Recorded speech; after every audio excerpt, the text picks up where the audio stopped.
कक्षा 10 के हमारे जितने भी विद्यार्थियों का गणित का पेपर होने वाला है, 10 मार्च के दिन आपका पेपर है और मैं लगातार आपकी तैयारी कराऊंगा। ठीक है, यहाँ पर आप सेट ए को अच्छे से सोल्व करने वाले हैं अपन। ठीक है, 75 में से 75 नंबर मैं दिलवाऊंगा आपको, चिंता की कोई ज़रूरत नहीं है।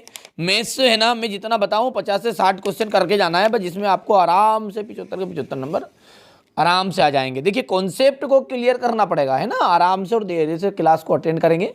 पूरी क्लास में अपन बेसिक कॉन्सेप्ट को भी लेंगे, ठीक है, और सारे क्वेश्चनों को समझाऊंगा ताकि आपको कोई कठिन नहीं लगे मैथ से। 96 और 404 है, इसका HCF क्या होगा? ठीक है, तो इसका HCF किस तरीके से निकलते हैं? तो बेटा इसका HCF जब निकालते हैं ना अपन, तो जब ये 96 है तो इसको अपन इस टाइप से करेंगे। ठीक है, 2 से करेंगे तो 2 से करेंगे तो 2 चुकू 8, 1 बज गया 2 8 16। ठीक है, फिर 2 से करेंगे तो 24 बार आ जाएगा, 24 से फिर अपन 2 से करेंगे 12 बार आ जाएगा, 12 से फिर 2 से करेंगे तो 6 आ जाएगा, फिर 2 और अंत में 3, इस टाइप से आ जाएगा। तो ये कितने जोड़े बने? 1 2 3 4 5, 5 2 की घात 5 है और गुणित 3 है। और 404 का आप जब लोगे ना तो एक तो बनेगा ये 2 की घात 2 गुणित 101, सेम इसी तरीके से लिखोगे तो। ठीक है, तो यहाँ से दोनों का HCF जो दोनों में हो उसे कहते हैं HCF। तो यहाँ पर 2 की घात 2 आ जाएगा HCF। ठीक है, ये कॉन्सेप्ट आपको याद भी होगा। चलिए, तो यहाँ पर 4 आंसर हो गया। जब A1/A2 इज इक्वल होता है B1/B2 इज इक्वल है C1/C2, तो समीकरण निकाय A1x B1y plus C1 is equal to 0 तथा A2x plus B2y plus C2 is equal to 0। तो यहाँ पर इसके हल होंगे। ध्यान देना, ये एग्जाम में आना ही आना है 100%। पर आएगा कैसे? या तो इसको ऐसे पूछ लेगा, देखो तीनों चीजें बराबर है, बराबर है, ध्यान देना है, बराबर है तीनों चीजें, तो अनंता अनेक हल होंगे। क्या होंगे? अनंता अनेक हल। यदि A1/A2 इज इक्वल है B1/B2 is not equal to है C1/C2, तो इसका भाई साहब नो सॉल्यूशन निकलेगा, मतलब कोई भी हल नहीं निकलेगा। ठीक है, और एकादित्य हल कब रहेगा? Only one solution. तो ओनली वन सॉल्यूशन रहेगा आपका A1/A2 is not equal to रहेगा B1/B2 के। तो समझ में आ गई? तो हाँ करो फटाफट बढ़िया से। ठीक है, तो 3 स्थिति है, ये तीनों स्थिति में से यदि A1/A2 is not equal to है B1/B2 तो एकादित्य हल पे करना है। ठीक है, या इंग्लिश मीडियम वालों के लिए वन सॉल्यूशन। ठीक है, और यदि A1/A2 इज इक्वल टू है B1/B2 but is not equal to है C1/C2, तो यहाँ पर हैज नो सॉल्यूशन, कोई भी सॉल्यूशन नहीं है। और यहाँ पर आपका तीनों चीज़ें बराबर होगी तो अनंता अनेक हल होंगे। तो तीनों में से एक नंबर आपका पक्का मैंने यहाँ पे करा दिया। अगला एग्जाम में पूछा जाएगा कि माध्यक का सूत्र ज्ञात करने का सूत्र बताइए। माध्यक ज्ञात करने का सूत्र अपने को बताना है। देखो ये जो है ना, ये जो है माध्य का सूत्र है। किसका है? माध्य का। और माध्य में भी कौन सी विधि है? प्रत्यक्ष विधि। कौन सी विधि? प्रत्यक्ष विधि। तो माध्य में ये आपका ले जाएगा, यहाँ पे मैं लिख देता हूँ प्रत्यक्ष विधि। देखो बेटा बेसिक कॉन्सेप्ट क्लियर करोगे ना तभी जाके समझ में आएगा सारी चीज़ें। और ये जो फॉर्मूला है, ये जो बा वाला है, ये आपका बहुलक का है ना। और यहाँ पर ये जो अगला है ये आपका माध्य का है, पर एक कौन सा है माध्य? कल्पित माध्य।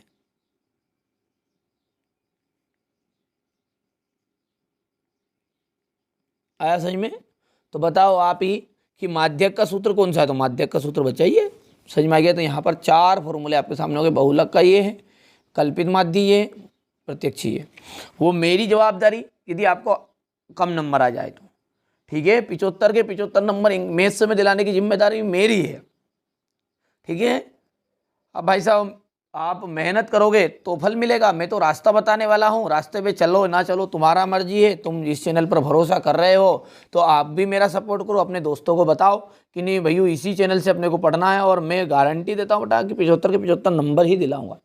ठीक है, मेहनत करूँगा आपके साथ, ऐसा थोड़ी है। शंकु के आयतन का सूत्र क्या है? शंकु के आयतन का सूत्र होता है 1/3 πr² h। तो फिर भैया ये हमने पाई आर एल सुना है, ये किसका है? तो ये है पृष्ठीय क्षेत्रफल। क्या है ये? पृष्ठीय क्षेत्रफल है। किसका है पृष्ठीय क्षेत्रफल? शंकु का। ये कौन है भैया फिर? तो ये है तिर्यक ऊंचाई शंकु की।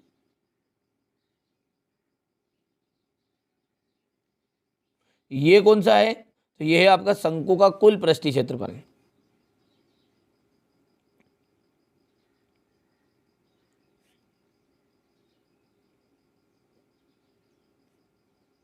आया समझ में? तो यहाँ पर इन दो, ये जो दो फॉर्मूले लिखाए हैं ना, तो इनमें से आपके 2 नंबर पक्के हैं, है ना। चलिए अब एक सिक्के को उछाला जाता है तो हेड आने की प्रायिकता ज्ञात कीजिए। हेड, सिक्के में कुल कितने पासे होते हैं बताओ? सिक्के में कितने पासे होते हैं भाई साहब? 2 प्लेट होती कि एक प्लेट होती? कितनी प्लेट होती है? तो 2 प्लेट होती है केवल। ठीक है, एक तरफ भारत एक तरफ सिक्का। चलो मैं ढूंढ लेता हूँ एक सिक्का पड़ा होता है यहीं पे। तो देखिए यहाँ पर मेरे पास एक सिक्का है, बढ़िया से इससे आप कॉन्सेप्ट को क्लियर करो। एक सिक्के को उछालेंगे, ठीक है, ये तो इसमें प्लेट कितनी है? कितनी प्लेट है इसमें? 2। एक तो ये एक तरफ भारत है और एक तरफ रुपया है, दिख गया? एक तरफ रुपया और एक तरफ भारत। तो अपन जैसे ही कहेंगे तो ये बोल रहा है कि अब अपन तो इसको रुपया भारत बोलते हैं। अब इसकी भाषा में ये एक हेड है ना, एक ये टेल है। समझ में आ गया? एक तरफ का भारत जो है हेड बन गया और इधर का ये टेल बन गया। अब इसको उछालेंगे तो हेड आने की प्रायिकता बताओ। तो भैया एक ही बार आएगा, या तो ये आ जाए या ये आ जाए। तो कुल कितने हैं? कुल कितनी प्लेट है? कुल है 2। तो नीचे वाला जो रहेगा ना वो कुल रहेगा। समझ में आया आपको? और ऊपर वाला जो रहेगा ना वो जितनी बार है। कितनी बार है? ये एक बार है, ये भी एक ही बार है। तो भाई साहब एक बार लिख दो पर। तो क्या प्रायिकता बनेगी सिक्के को उछालेंगे तो? बोलो जल्दी से। तो 1/2 आंसर राइट रहेगा। समझ में आ गया आपको भैया?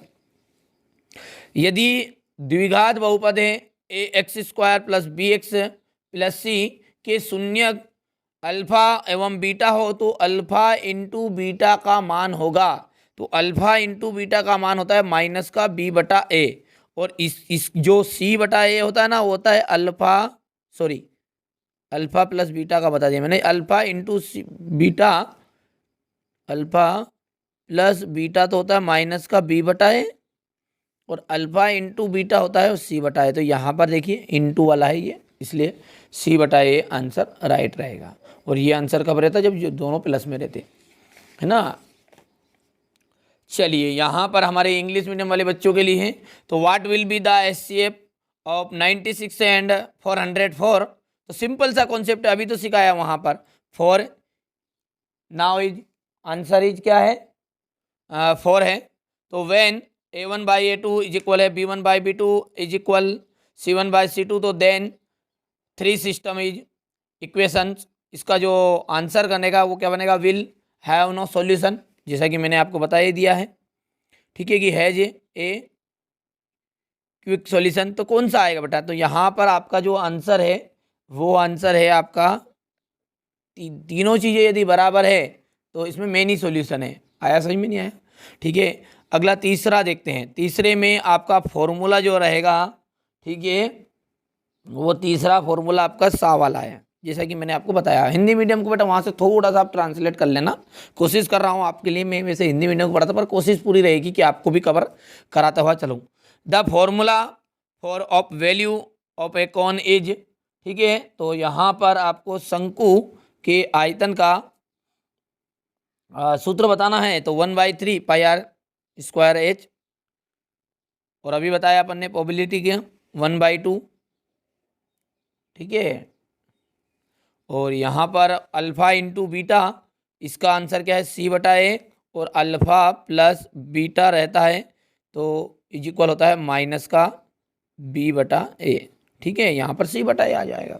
चलो आगे बढ़ते हैं। वीडियो लंबा भले ही बनेगा पर बेसिक कॉन्सेप्ट क्लियर करोगे ना तो ये पक्की बात है कि आपको अच्छे अंक दिलाने से कोई नहीं रोक सकता है। ठीक है, द्विघात बहुपद का व्यापक रूप, द्विघात बहुपद का जो व्यापक रूप है वो क्या है? बताओ जल्दी से, याद है कि नहीं है? आपको नहीं याद है तो मैं किस लिए हूँ? ये एक चैनल आपके लिए हित में हमेशा कार्य करेगा। देखो मेहनत कर रहा हूँ, घंटे घंटे की क्लास लूँगा, पर अब आपका भी थोड़ा सा सपोर्ट की ज़रूरत है। इस वीडियो को शेयर करना और पूरा देखा करो ताकि यार हमारा भी हिम्मत बढ़े। ठीक है, तो द्विघात बहुपद का जो व्यापक रूप है वो क्या है? ax² + bx + c। अब यदि बात करें अपन द्विघात समीकरण की, तो a x square plus B x plus C is equal to 0 को हल करने का द्विघाती सूत्र क्या बनेगा? तो एक्स इक्वल माइनस का बी प्लस माइनस, ठीक है, अंडर रूट हो जाएगा B square minus 4ac upon 2a। ये है आपका द्विघाती सूत्र। प्रत्येक वर्ग बाबू होते हैं आपके समरूप। प्रत्येक वर्ग कैसे होते हैं? समरूप होते हैं।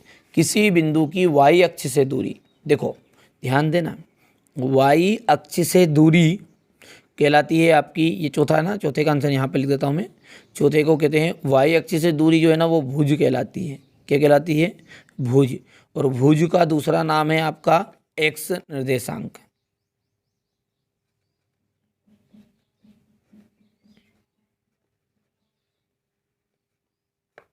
x निर्देशांक समझ में आया?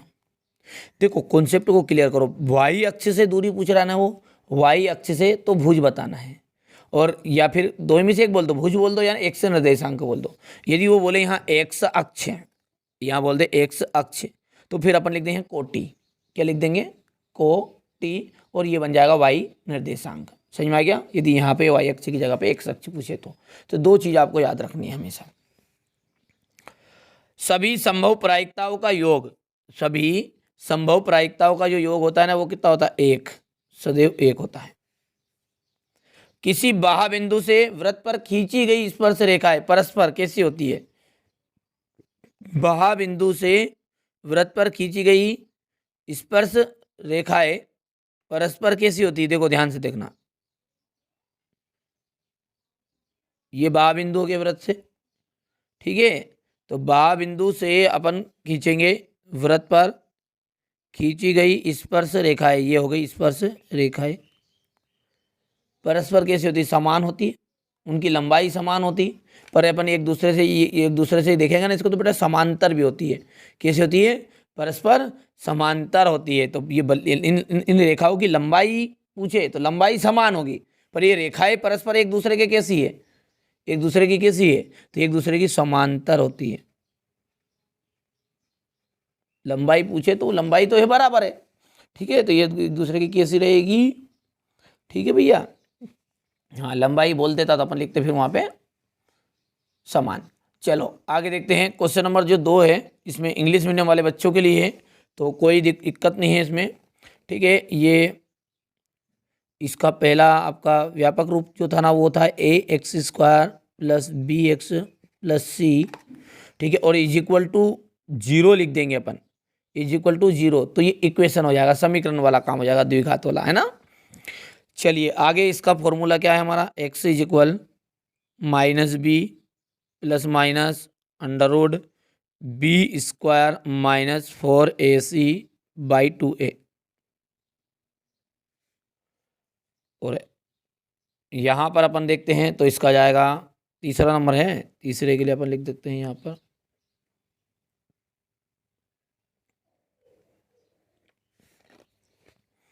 ठीक है भैया। और इसको अपन y अक्ष वाला है तो x कोऑर्डिनेशन बोलते अपन, ठीक है। थोड़ा सा यहाँ पर थोड़ा सा मैं दिक्कत नहीं आया, इसलिए मैं आराम से करूँगा, लिख लेता हूँ, है ना, इंग्लिश मीडियम वालों के लिए, क्योंकि हिंदी मीडियम पढ़ाते हैं ना, थोड़ी बहुत स्पेलिंग में मिस्टेक हो जाएगी, तो लिख ही लेता हूँ पहले। हो गया, तो ये मैंने यहाँ पे भर दिया है इंग्लिश मीडियम वाले बच्चों का। लेकिन आप ऐसा करना, यहाँ से स्क्रीनशॉट लेना जिसे समांतर है, ठीक है। ये आपको भुज को क्या कहते हैं इंग्लिश में, ठीक है, एक्स निर्देशांक है, तो इनको आप थोड़ा थोड़ा ट्रांसलेट भी कर लीजिएगा, हो सकता है थोड़ा बहुत मेरे बात, ठीक है, समझा रहा हूँ मैं, हिंदी में पूरा समझा रहा हूँ, उसको आप ट्रांसलेट कर लो बस, केवल शब्दों को। देखो द्विघात समीकरण जो है X square minus 4x plus 4 is equal to 0 का विविक्त कर कितना होगा? ठीक है, इसका विविक्त कर 1 होगा, ये बोल रहा है वो। तो भैया देखो इसका विविक्त कर कितना बनना चाहिए? देखो यहाँ पर अपन लिखेंगे इसको, फॉर्मूला क्या है इसका? B square minus 4ac is equal to, ठीक है, डी बराबरी पे B square minus 4ac is equal to 0 हो जाएगा, ठीक है। तो यहाँ पर बी स्क्वायर, बी का मान कितना है? माइनस का 4 की घात 2, ठीक है, प्लस में सॉरी बी स्क्वायर माइनस है ना, माइनस 4 इंटू ए का मान बताओ, ए का मान है 1 और सी का मान है 4। तो देखो 4 चुकू 16, तो 16 हो गया है, और यहाँ पर भी ये माइनस 4 चुकू 16, तो 16 माइनस 16, आंसर कितना आ गया है 0। तो यहाँ पर विविक्ति कर तो बता रहा 1, इसलिए ये बात हो जाएगी आपकी असत्य। हो गया। एक वास्तविक संख्या अल्फा है, द्विघात समीकरण X square plus B x plus C is equal to 0 का एक मूल कहलाती है।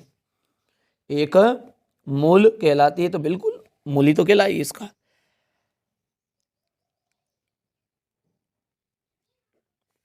सॉरी, सत्य सत्य बोल रहे अपन, तो यहाँ पर हो जाएगा आपका ये सत्य।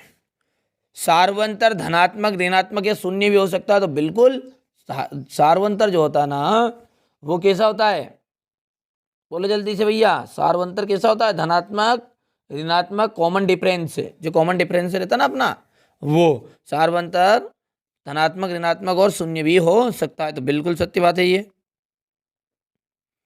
समरूप त्रिभुजों के संगत कोण बराबर होते हैं, ठीक है, समरूप त्रिभुजों के संगत कोण बराबर होते हैं क्या, तो ये बात भी आपकी सत्य है।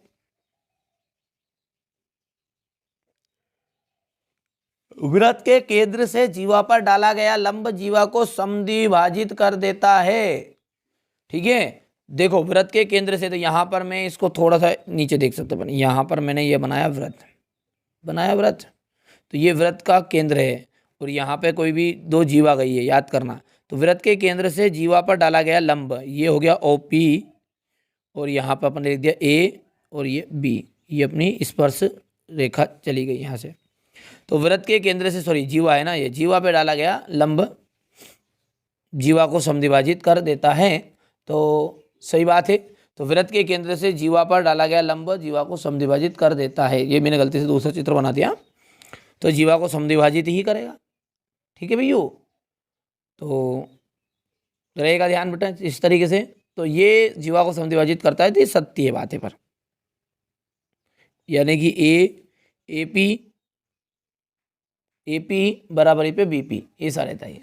घात 2 के किसी बहुपद के अधिक से अधिक 2 शून्यक हो सकते हैं। देखो घात यदि एक है, घात 1 है तो उसके अधिकतम शून्यक 1, घात 2 है तो अधिकतम शून्यक 2, घात 3 है तो भाई साहब अधिकतम शून्यक 3, तो ये बात भी आपकी सत्य रहने वाली है।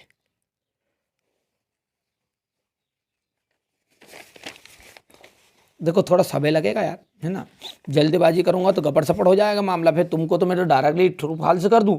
आप लोग जैसे ही कमेंट करोगे कि नहीं सर आप तो अच्छे से समझाओ, तो अच्छे समझाऊंगा, थोड़ा जल्दी जल्दी समझाओ तो मेरा कुछ नहीं जाएगा। स्क्रीनशॉट लो जाओ डायरेक्ट, मेरे को भी भैया याद था, दूसरा वीडियो बनाऊंगा, दूसरी क्लास को संभालूंगा, 12वीं वालों को संभालूंगा, पर तुम लोग सपोर्ट करोगे पूरा तो बिल्कुल पूरा आपके लिए आराम आराम से समझाऊंगा। चलो तो यहाँ पर ट्रू फॉल्स की हम बात कर रहे थे, तो ये बेटा अपना पहला जो है ना वो आपका फाल्स है, दूसरा जो है वो ट्रू है आपका, तीसरे की हम बात करें तो तीसरा आपका ट्रू है, चौथा यहाँ पर ट्रू, पांचवा भी आपका ट्रू था, और छठा आपका हो जाएगा ट्रू। हो गया भैया, ये स्क्रीनशॉट ले लेना आप थोड़ा सा और रिवाइज करने के लिए। बाकी अभी तक आप एप्लीकेशन में ऐड नहीं हुए ना तो PDF ले लो, नोट्स ले लो, सॉल्यूशन ले लो, इसके बाद में अंतिम मौका है, ये अंतिम मौका है, मात्र मात्र मात्र मैं 80 रुपये में मैथ्स का करवा दूंगा आपका। देखो 100 रुपये से कम नहीं लेते थे, पर लेकिन आपके लिए कर दिया, और आप अभी भी मौका है, मत खाओ धोखा। एकमात्र NCERT कोचिंग एक ऐसा चैनल है जो आपके साथ कंधे से कंधा मिलाकर MP बोर्ड में 10th क्लास में टॉप बनाएगा आपको। बाकी मर्जी आपकी, ठीक है, अर्जी है हमारी, मर्जी है आपकी, कुछ भी करो, ठीक है। सही जोड़ी की हम बात करें तो बाबू यहाँ पर है आपका 9 सेक स्क्वायर, ठीक है, -A और माइनस 9 10 स्क्वायर A। इसका जो आंसर है वो कैसे निकलेगा, देखो ये जो सवाल है ना इसको यहाँ पर अपन थोड़ा सा सॉल्व करने की कोशिश करते हैं। देखो 9 है तो 9 वैसे का वैसा 9 कॉमन आ जाएगा, और ये सेक स्क्वायर है ना, इस सेक का मान कितना होता है 1/cos स्क्वायर है, क्या होता है 1/cos स्क्वायर है, माइनस ये जो 10 है इस 10 को अपन लिख सकते हैं साइन स्क्वायर ए प्लस कोस स्क्वायर ए हो गया भैया, साइन स्क्वायर ए माइनस कोस स्क्वायर ए। कर पाओगे? देखो ध्यान से, इतने बनाए ये। तो अब इसको अपन आगे जैसे करेंगे यहाँ से, तो ये कोस आ जाएगा 9 वैसे का वैसा, ब्रैकेट में क्या जाएगा, ये कोस स्क्वायर यहाँ आ जाएगा और बटे में ये, तो साइन कोस स्क्वायर है माइनस माइनस आ जाएगा यहाँ पे। देखिए हम मिस्टेक कर रहे हैं बेटा, अपना तिरक गुना करने चले गए थे, सही बात है वो, जब तक विचार करो मैंने गलत कैसे किया, मिसप्रिंट तो नहीं, कुछ नहीं बेटा। जब नीचे की संख्या एक जैसी हो ना, तो अपन ऐसे के ऐसा लिख देंगे इसको कोस स्क्वायर ए। ऊपर को क्या करेंगे, ये 9 हो गया वैसे के वैसे, यहाँ पे क्या जाएगा ऊपर का वैसे क्या जाएगा 1 माइनस साइन स्क्वायर ए, और 1 माइनस साइन स्क्वायर का मान होता है कोस स्क्वायर, और कोस स्क्वायर से कोस स्क्वायर कैंसिल, तो 9 बचेगा आंसर। ठीक है, कोई दिक्कत नहीं है उसमें, वो थोड़ा मेरे हाथ गलती हो गई थी, विचार करने दिमाग में दूसरा गया, मैं तिरक गुना करने चला। देखो नीचे की संख्या एक जैसी है, बोलो हाँ। अब नीचे की एक जैसी, तो नीचे की एक बार लिख दी, तो ऊपर भी ऐसे जैसी 1 माइनस साइन स्क्वायर, तो 1 माइनस साइन स्क्वायर का मान हो जाएगा कोस स्क्वायर, और कोस स्क्वायर के बटे में कोस स्क्वायर, तो कैंसिल, तो बच्चा को 9 ही तो बचा, तो ये 9 आ गया आंसर। 1030 का जो मान होता है ना, वो होता है 1/√3, तो ये दूसरा आंसर हो गया आपका। Sine square plus cos square is equal होता है 1, ये तीसरा मान हो गया आपका। कोस थीटा का होता है आपका, ये जैसे कोस लिखा है ना, ये कोस, इसका होता है उल्टा होता है 1/सेक, या फिर सेक बोल दे तो 1/कोस कर दो, तो यहाँ पर कोस थीटा बोला है तो इसलिए ये 1/सेक थीटा। और त्रिज्यखंड का जो क्षेत्रफल है, त्रिज्यखंड का क्षेत्रफल, पांचवा जो है त्रिज्यखंड का क्षेत्रफल है, तो कितना होता है त्रिज्यखंड का क्षेत्रफल, θ/360 πr²। कैसे लिख दो भाई, थीटा आगे लिख दो 360 नीचे, और ये πr², ऐसा कैसे लिख दो, मतलब सूत्र ये है ना। बुक में कई बार ऐसा मिलेगा आपको देखने के लिए, θ/360 डिग्री इंटू πr², तो वो बात तो वही है ना। आया समझ में नहीं आया? चलो ये हो गया पांचवा। और ये बाद में आपका जाओ वर्ग का क्षेत्रफल, वर्ग का क्षेत्रफल होता है भुजा की घात 2, तो ये यहाँ पे एक भुजा का रोल अदा कर रही है, तो ये आपको छठा हो गया। आया समझ में? तो हाँ करो पक्का, कॉन्सेप्ट क्लियर हो रहा है। यहाँ पर आपका फोर्थ वाला है, देखो ध्यान से, तो ये नंबरिंग कर दो बेटा इसको। 9, ये तो अपन ने सोल्व किया ही, अभी तो सोल्व कराया ऊपर। यहाँ पर पहले का है आपका 9, दूसरा है 1/√3, तीसरे के लिए अपन लिखेंगे 1, फोर्थ नंबर है 1/सेक, पांचवा जो है ना फिफ्थ वाला ये जाएगा यहाँ पर, और छठे के लिए जाएगा a² यानी भुजा की घात 2। आगे इतना समझ में? चलो, मैं तो बाबू रंग रंगीलो मैं तो नाचूंगी। यदि ax² plus bx plus c के शून्यक, यहाँ पर शून्यक है, शून्य नहीं है, ये शून्यक है, अल्फा प्लस अल्फा और बीटा है, तो अल्फा प्लस बीटा का मान क्या होगा। तो मैंने शुरुआत में ही बताया आपको, alpha plus beta is equal to होता है माइनस का b/a, तो ये करेक्ट आंसर हो गया। और यदि याद रख लेना कि अल्फा इंटू बीटा आ जाए, अल्फा इंटू बीटा, तो इसका मान होता है c/a, दोनों में से एक तो उत्तर एग्जाम में आएगा ही आएगा।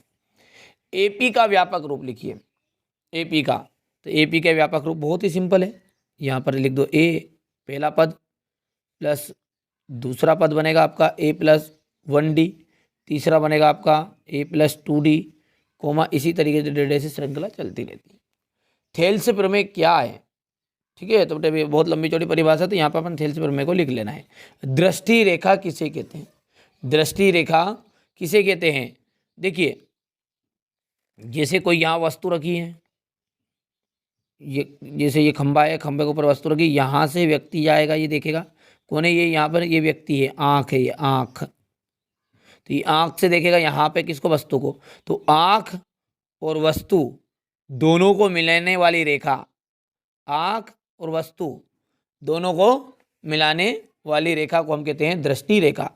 तो वस्तु और हमारी आँख, कहाँ लिखूँ, यहाँ लिख दूँ ना, वस्तु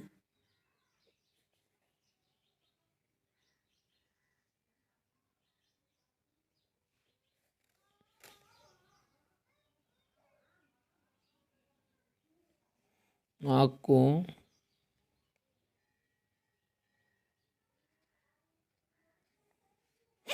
मिलाने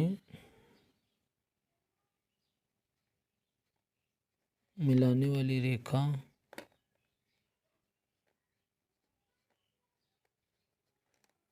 को दृष्टि रेखा।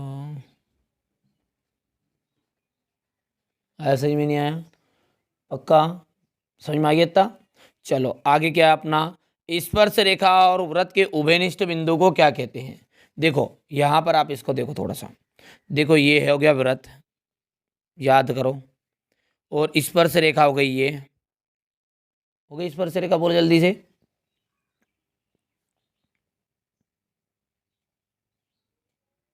इतनी चीज समझ में आई बेटा? नहीं, चलो अब यहाँ पर ये हो गया था बेटा। अब यहाँ पर है ये आपका स्पर्श रेखा, तो ये स्पर्श रेखा हो गई यहाँ से स्पर्श रेखा और वृत्त के उभयनिष्ठ बिंदु। तो ये जो बिंदु है ना, ये बिंदु, इस बिंदु की बात कर रहे हैं, ये भेला की झोपड़ी है, स्पर्श रेखा में भी टकरा रहा है, यहाँ वृत्त पर टकरा रहा है, तो इसको उभयनिष्ठ बिंदु को कहते हैं अपन स्पर्श बिंदु। क्या कहते हैं इसे? स्पर्श बिंदु। तो यही तो हमारा आंसर है। ठीक है, तो यहाँ पर पांचवा लिखते अपन,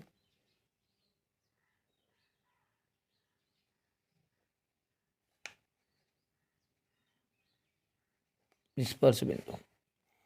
वृत्त के वृत्तखंड का क्षेत्रफल का सूत्र ज्ञात लिखिए। वृत्त के वृत्तखंड का क्षेत्रफल का सूत्र क्या है? तो इसको कहाँ बताऊँ यार, यहाँ पे लिख दूँ? ये देखो बेटा, मैं बेसिक कॉन्सेप्ट से क्लियर करा रहा हूँ आपको। ये हो गया आपका वृत्त, और ये वृत्त हो गया यहाँ पर, और ये वृत्त के वृत्तखंड है, तो ये यहाँ से चित्र बनेगा इस टाइप से, और यहाँ पर ये जो पुता हुआ भाग है ना, इसको कहते हैं वृत्तखंड। तो ये छठे का आंसर अपन यहाँ पर लिखेंगे। ठीक है, तो होता है इसका सूत्र कि त्रिज्यखंड माइनस, देखो यहाँ पर एक तो पूरा त्रिज्यखंड है, और त्रिज्यखंड में से कौन घटाएंगे? त्रिभुज का क्षेत्रफल। तो अपन लिख सकते हैं